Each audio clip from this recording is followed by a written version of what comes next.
ரயில் செய்திகள். வருகின்ற ஜூன் 9ஆம் தேதி முதல் டெல்லி செல்லும் கிராண்ட் ட்ரங்க் விரைவு ரயில் சென்னை சென்ட்ரலில் இருந்து புறப்படும் என்று தெரிவிக்கப்பட்டுள்ளது.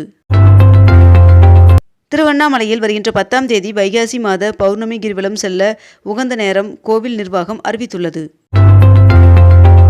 படப்பையில் 26 கோடியில் கட்டப்பட்ட மேம்பாலத்தை அமைச்சர் ஏவா வேலு மற்றும் தாமோ அன்பரசன் ஆகியோர் திறந்து வைத்தனர்.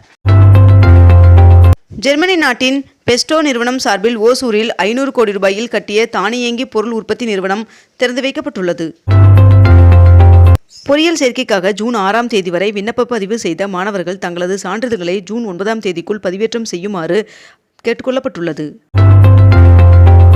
நெல் கொள்முதல் நிலையங்களில் கூடுதல் கட்டமைப்பு வசதிகளை ஏற்படுத்த வேண்டும் என்று அன்புமணி ராமதாஸ் அவர்கள் வலியுறுத்தியுள்ளார். முதலமைச்சர் மு க ஸ்டாலின் அவர்களின் தலைமையில் நடைபெற்ற திமுக மாவட்ட செயலாளர்கள் கூட்டம் நிறைவு பெற்றது. தங்க நகை கடன்களுக்கான கடன் மதிப்பு விகிதத்தை 75%இலிருந்து 85% அதிகரிக்க முடிவு செய்யப்பட்டுள்ளது. நலம் காக்கும் ஸ்டாலின் திட்டத்தை ஓரிரு வாரத்தில் முதலமைச்சர் மு க ஸ்டாலின் அவர்கள் தொடங்கி வைப்பார் என்று அமைச்சர் மா சுப்பிரமணியன் அவர்கள் தகவல் தெரிவித்துள்ளார். தஞ்சை அருகே புதிய சுங்கச்சாவடி வருகின்ற ஜூன் 12ஆம் தேதி முதல் பயன்பாட்டிற்கு வரும் என்று தேசிய நெடுஞ்சாலை ஆணையம் அறிவித்துள்ளது. மதுரையில் நாளை நடைபெறும் பாரத ஜனதா நிர்வாகிகள் கூட்டத்தில் கலந்து கொள்வதற்காக மத்திய உள்துறை அமைச்சர் அமித்ஷா அவர்கள் இன்று மதுரை வருகை தர உள்ளார்.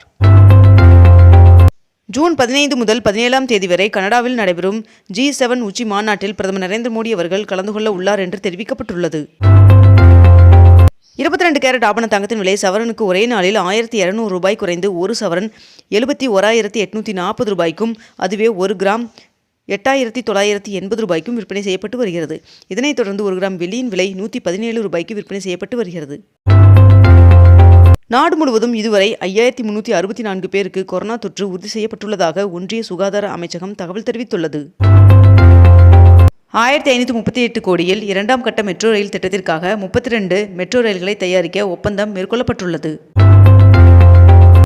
திருச்சானூர் பத்மாவதி தாயார் சுவாமி கோவிலின் வருடாந்திர தெப்போற்சவம் இன்று தொடங்கி வருகின்ற 11ஆம் தேதி வரை 5 நாட்கள் நடைபெற உள்ளது. குறுகிய கால கடனுக்கான வட்டி விகிதம் 0.5% குறைக்கப்பட்டதாக ரிசர்வ் வங்கி ஆளுநர் சஞ்சய் மல்கோத்ரா அவர்கள் அறிவித்துள்ளார்.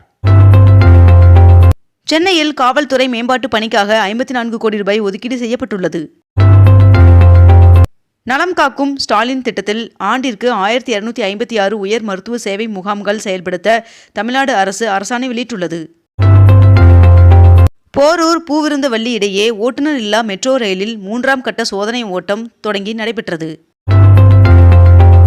மாநிலங்களவை தேர்தலில் போட்டியிடும் அதிமுக வேட்பாளர்கள் வேட்புமனு தாக்கல் செய்தனர். திருச்செந்தூர் சுப்பிரமணிய சுவாமி கோவிலில் குடமுழுக்கு வருகின்ற ஜூலை 7ஆம் தேதி நடைபெற உள்ளதாக தெரிவிக்கப்பட்டுள்ளது. இன்று பக்ரீத் பண்டிகை கொண்டாடப்படுவதை முன்னிட்டு அரசியல் தலைவர்கள் வாழ்த்து தெரிவித்து வருகின்றனர். விண்ணப்பித்த 30 நாளில் பட்டா தர வேண்டும் என்று தமிழ்நாடு அரசின் ஆணையை வரவேற்கிறேன் என்று ப. சிதம்பரம் அவர்கள் தெரிவித்துள்ளார். பொறியியல் மாணவர் சேர்க்கை கலந்தாய்விற்கு இதுவரை 2,98,000 பேர் விண்ணப்ப பதிவு செய்துள்ளனர் என்று அமைச்சர் செலியன் அவர்கள் தகவல் தெரிவித்துள்ளார். திருப்பூர் மாவட்டத்தில் பாசனத்திற்காக அமராவதி அணையிலிருந்து தண்ணீர் திறக்க ஆணையிடப்பட்டுள்ளது. வண்டலூர் வாலாஜாபாத் இடையே சாலையில் புதிய படப்பை மேம்பாலம் திறக்கப்பட்டுள்ளது. தமிழ்நாட்டில் ஜூன் 10, 11 மற்றும் 12 ஆகிய தேதிகளில் கனமழை பெய்ய வாய்ப்புள்ளதாக வானிலை மையம் தகவல் தெரிவித்துள்ளது. உலகின் மிக உயரமான ரயில் பாலத்தை பிரதமர் நரேந்திர மோடி அவர்கள் திறந்து வைத்தார். முதலமைச்சர் மு க ஸ்டாலின் அவர்கள் 2 நாள் அரசுமுறை பயணமாக சேலம் மாவட்டத்திற்கு வருகின்ற ஜூன் 11ஆம் தேதி வருகை தர உள்ளார். TNPSC குரூப் 1 தேர்விற்கான ஹால் டிக்கெட் இணையதளத்தில் வெளியிடப்பட்டுள்ளது. வங்கக்கடலில் ஜூன் 2வது வாரத்தில் குறைந்த காற்றழுத்த தாழ்வு பகுதி உருவாக வாய்ப்பு என்று வானிலை மையம் தகவல் தெரிவித்துள்ளது. நாமக்கல்லில் சுகாதாரத்துறை சார்பில் புதிய திட்டப்பணிகளுக்கு அமைச்சர் மா சுப்பிரமணியன் அவர்கள் இன்று அடிக்கல் நாட்டுகிறார். டெல்லி மக்களின் பயன்பாட்டிற்காக சுற்றுச்சூழலுக்கு பாதிப்பில்லாத 200 எலக்ட்ரிக் பேருந்து சேவையை பிரதமர் நரேந்திர மோடி அவர்கள் தொடங்கி வைத்தார். திருச்சியில் அமைய உள்ள நூலகத்திற்கு காமராசர் அறிவுலகம் என்று பெயர் சூட்டி தமிழ்நாடு அரசு அரசாணை வெளியிட்டுள்ளது. காகிதம் இல்லத்தவர்களின் பிறந்த நாளான நேற்று முதலமைச்சர் மு க ஸ்டாலின் அவர்கள் மரியாதை செலுத்தினார். இன்று முதல் இளங்கலை மருத்துவம் மற்றும் பல் மருத்துவ படிப்பிற்கான விண்ணப்பங்கள் பெறப்படும் என்று தெரிவிக்கப்பட்டுள்ளது.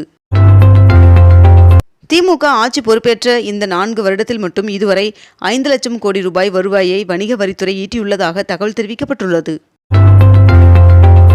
மதுரை அருகே 800 ஆண்டுகளுக்கு முற்பட்ட சிவன் கோவில் கண்டுபிடிக்கப்பட்டுள்ளது.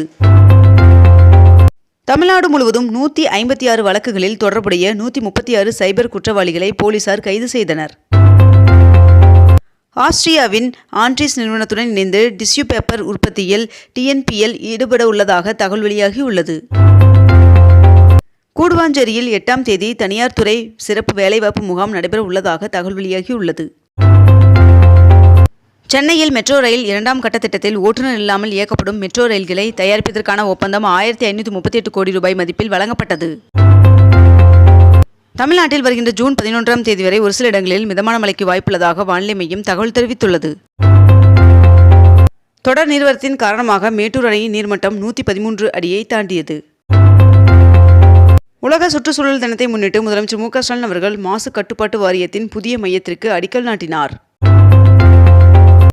கன்னியாகுமரியில் சுற்றுலா படகு சேவை கட்டணம் இன்று முதல் உயர்த்தப்படுவதாக பூம்புகார் கப்பல் போக்குவரத்து கழகம் அறிவித்துள்ளது.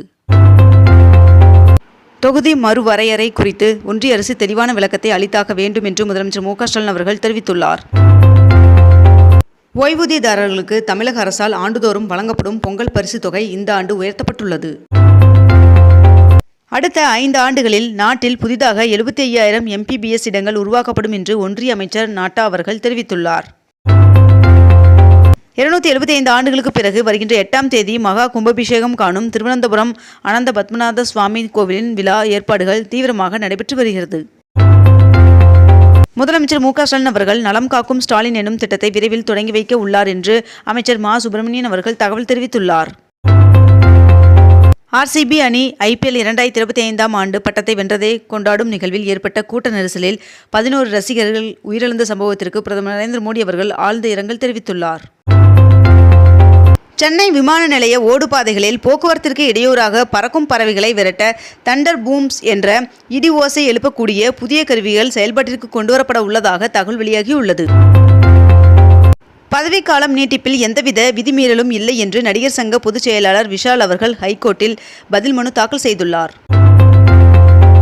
தண்டவாள பராமரிப்பு பணியின் காரணமாக சென்னை கும்மிடிப்பூண்டி இடையே ஜூன் 5 மற்றும் 7 ஆகிய தேதிகளில் ரயில் சேவையில் மாற்றம் செய்யப்பட்டுள்ளதாக தகவல் தெரிவிக்கப்பட்டுள்ளது. உணவு விற்பனை தொடர்பாக 14 வழிகாட்டு நெறிமுறைகளை தமிழ்நாடு உணவு பாதுகாப்புத்துறை வெளியிட்டது. இத்துடன் இன்றைய தலைப்புச் செய்திகள் நிறைவடைகின்றன. மேலும் இதுபோன்ற அண்மை தகவல்களை உடனுக்குடன் தெரிந்து கொள்ள அக்னிபூ சேனலை சப்ஸ்கிரைப் செய்து கொண்டு தொடர்ந்து இணைந்திருங்கள். நன்றி, வணக்கம்.